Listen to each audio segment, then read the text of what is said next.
Hello students, how are you all? Hope you all are doing well. In today's class, we will discuss about the classification of the suspension in detail. In a previous class, I had told about the introduction, advantages of the suspension and the good qualities of a suspension. If you had not watched my previous video, then in the I button you will get the link for that. Otherwise, in the playlist of pharmaceutics theory you will get the link, so kindly go through it. Our today's topic of the discussion is regarding the classification of suspension in detail that we will see. So let's start.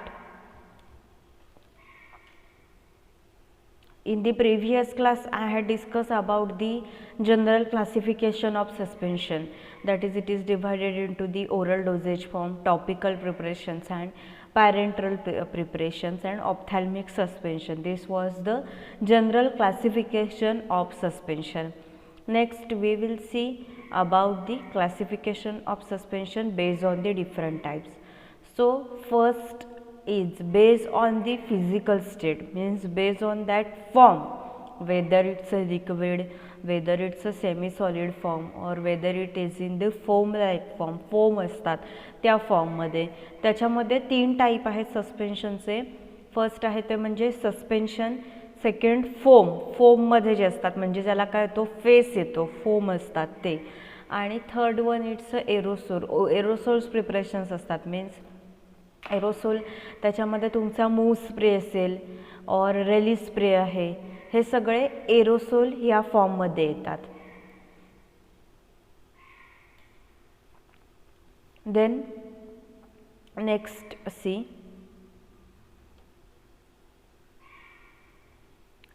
next classification is based on the disperse phase. It is divided into the based on the proportion of the solid. It is divided into the dilute suspension. Dilute suspension मध्ये काय असतं, त्याचं proportion आहे सॉलिडचं, ते very important आहे. In case of dilute suspension the proportion of the solid it is the 2 to 10% weight by volume of solid. Then next one आहे concentrated suspension. Concentrated means what, त्याच्यामध्ये काय असतं more. Dilute means whatever that solid amount is there, that solid amount is less in case of dilute suspension. But here in case of the concentrated suspension what happen here, solid proportion it is the 50% weight by volume of the solid. It is the proportion of a solid. Then now see, after that next आहे classification. It is based on the disperse phase, that is it is based on the aggregation, and this classification is very important. We will see flocculated suspension and deflocculated suspension. Flocculated आणि deflocculated. तर फ्लॉक्युलेटेड सस्पेन्शनमध्ये काय असतं, disperse phase आहे आपली, that it forms the network of the particle. Now I will show you how does it is work. Okay, suppose समजा हे काय आहे, हा एक कंटेनर आहे आणि ह्याच्यामध्ये काय आहे तुमचं, ह्या कंटेनरमध्ये तुमचं सस्पेन्शन आहे. आता इथे काय असतं ह्याच्यामध्ये फ्लॉक्युलेटेडमध्ये, आता सस्पेन्शनच्या बॉटलवरती लिहिलेलं असतं shake well before use. Here in that what happen, हे जे स्मॉल पार्टिकल्स आहेत ते small particles they are come close together. See now these are small particles. हे काय आहेत, सगळे स्मॉल पार्टिकल्स असतात आणि हे स्मॉल पार्टिकल्स कसे असतात तर हे लूजली बाउंड होतात. आणि as you know, due to the van der Waals forces of attraction, like particles what they do, they like with each other. Van der Waals forces of अट्रॅक्शनमुळे लाईक पार्टिकल्स एकमेकांना काय करत असतात तर ते अट्रॅक्ट करत असतात, एकमेकांना ते लाईक करत असतात. सो एकमेकांच्या ते क्लोज येतात. अँड हियर सी सेडिमेंटेशन, आपण जे बोलतो सेडिमेंटेशन म्हणजे काय, this rate of falling down of the particles fall down from the upside to the bottom side. हा जो रेट आहे त्या रेटला सेडिमेंटेशन रेट असं म्हटलं जातं. हे झालं फ्लॉक्युलेटेडच्या बाबतीत. आता इथे फ्लॉक्युलेटेडला मी लिहिते एफ असं लिहिते. हे झालं फ्लॉक्युलेटेड. हे पार्टिकल्स आहेत ना, मग हे टुगेदर एक लंप फॉर्म करतात. सी नाव, हे पार्टिकल्स एकत्र येतात and they behave like a large particle. As a large particle प्रमाणे ते काय करत असतात, ते बिहेव करत असतात. सो लार्ज पार्टिकल आहेत त्यामुळे ते काय होतात, इझिली फ्लो होतात खाली. बॉटमला काय येतात, ते लार्ज असल्यामुळे पटकन येतात खाली. त्यांचा सेडिमेंटेशन रेट आहे इथे. हा सेडिमेंटेशन रेट कसा असतो, फास्ट असतो. Fast sedimentation rate is there in this case. And see what they do, ते टुगेदर फॉर्म दी लम्प्स. आणि हे आहेत ना, हे बघा, हे जे फॉर्म होतात त्याला काय बोलतात, it is called as a lump. LUMP, lump. और we can say it as a flocs. आपण ह्यांना काय म्हणू शकतो, लंप और flocs. FLOCS, that is the flocs. ह्यांना आपण फ्लॉक्स असं म्हणू शकतो. सो टुगेदर ते फॉर्म काय करतात, लंप और फ्लॉक्स फॉर्म करत असतात. अँड इन केस ऑफ डिफ्लॉक्युलेटेडमध्ये काय होतं, आता हे बघा, हे आहे डी, ह्याला मी इथे डी लिहिते डिफ्लॉक्युलेटेडसाठी. डिफ्लॉक्युलेटेड सस्पेन्शनमध्ये काय असतं, they particles they behave as a, see इथे disperse phase consist of a discrete particles. Discrete particles म्हणजे काय, that particle there exist as a separate entity. They never come close together. And at the end ते काय form करत असतात, इथे बॉटमला cake form करत असतात. मीन्स सगळे पार्टिकल्स आहेत. इथे सेडिमेंटेशनचा रेट आहे, that sedimentation rate is slow here. हा सेडिमेंटेशनचा रेट कसा असतो, इथे स्लो असतो. हे झालं डिफ्लॉक्युलेटेड झालं. आता आता ह्याच्यामध्ये काय आहे, हे लार्ज पार्टिकल्स एकत्र आलेले आहेत. बट सी आता इथे ही जी मोकळी स्पेस आहे, ह्या मोकळ्या स्पेसमध्ये काय प्रेझेंट असतं, solvent is present there. See now there are, आता हे बघा, समजा हे काय आहेत, हे पार्टिकल आहेत. हा एक लार्ज पार्टिकल जो स्मॉल पार्टिकलचा काय झालेला आहे, बनलेला आहे. सो आता हे बघा, ह्याच्यामध्ये काय आहे, मोकळी स्पेस आहे ह्या पार्टिकलमध्ये.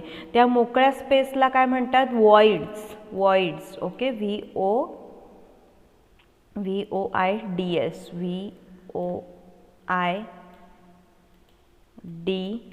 वॉइड्स. वॉइड्स बोलतात त्याला, VOIDS. Write down in your notebook, that is it's a VOIDS, that is the voids असं म्हणतात ह्याला. सो व्हॉइड्स आता ह्याच्यामध्ये काय आहेत, प्रेझेंट आहेत. म्हणजे काय आहे, ह्याला हलण्यासाठी जागा आहे, मूवमेंट करण्यासाठी जागा आहे.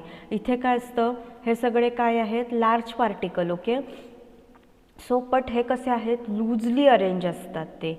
आणि ड्यू टू लूजली अरेंज, जेव्हा आपण काय करतो, when we shake the bottle, तेव्हा त्याच्या बॉटलवरती लिहिलेलं असतं shake well before use. So whenever any patient is going to take that medicine, he will shake that preparation, because there is always written on the container that is shake well before use. So that's why during shaking काय होतं, हे particles आहेत. आता हे काय असतं, व्हॉइड्समध्ये solvent present आहे.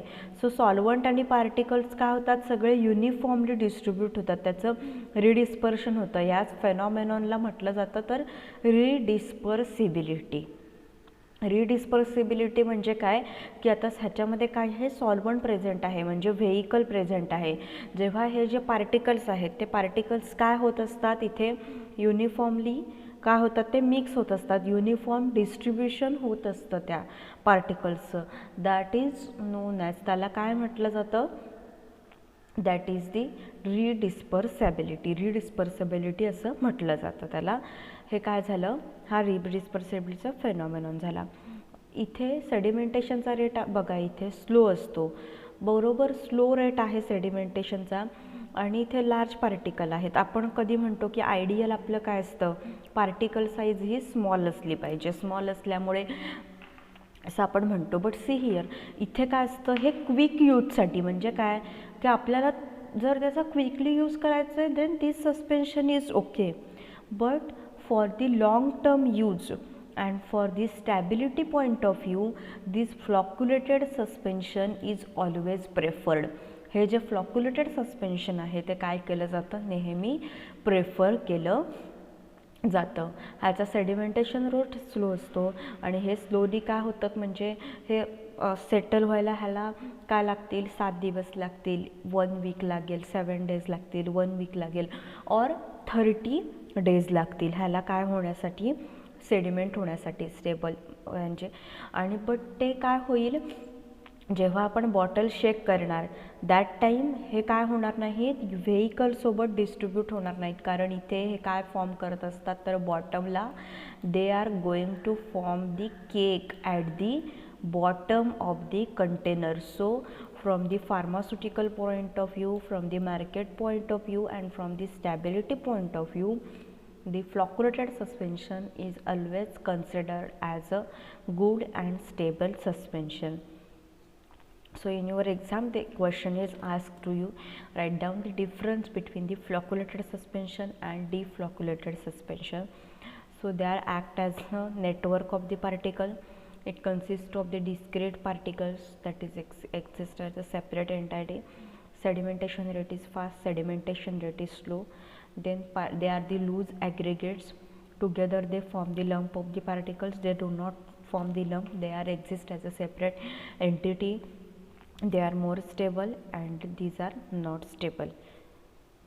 This is the classification based on behavior of dispersed phase.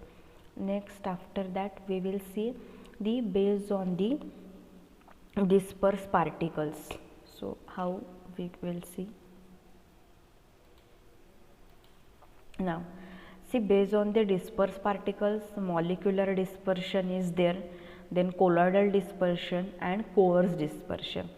Molecular, colloidal आणि कोर्स आहे. मॉलिक्युलरमध्ये काय असतं, पार्टिकल साईज कशी असते, लेस दॅन 1 नॅनोमीटर. कोलॉइडलमध्ये particle size is between the 0.1 to 0.2 micrometre आणि ह्याची पार्टिकल साईज कोर्सची कशी असते, it is greater than the 0.2 micrometre. So from pharmaceutical point of view these coarse dispersions are not stable. Pharmaceutical point of व्ह्यूने हे जे coarse dispersion आहेत ते coarse dispersions they R not stable, ते stable नाही आहेत. Then general classification we had seen, that is suspension orally, that is this is taken by the oral route, then topical is there, and parenteral suspension that we had general classification we had seen in the before previous class. Parenteral, so their solid content is between these range. Penicillin G suspension is there, calamine lotion, paracetamol suspension. So this is the classification general of the suspension, that is it is divided based on the based on the physical state, that is it is divided into the type, the suspension foam, and foam was there and suspension was there that we had seen. And next, and in the foam and in the aerosol form, that is spray form is there. Then the based on the dispersed phase, flocculated and deflocculated suspensions are there. Based on the dispersed particles, molecular, colloidal and coarse dispersion was there, and general classification of the suspension that we had seen. Then that is depending on the based on proportion of the solid particle, dilute and concentrated was there, that we had seen. Okay, so this is about the classification of the suspension. In the next class we will see the method for preparation of a suspension. Thank you so much for your attention. Happy learning. Stay safe.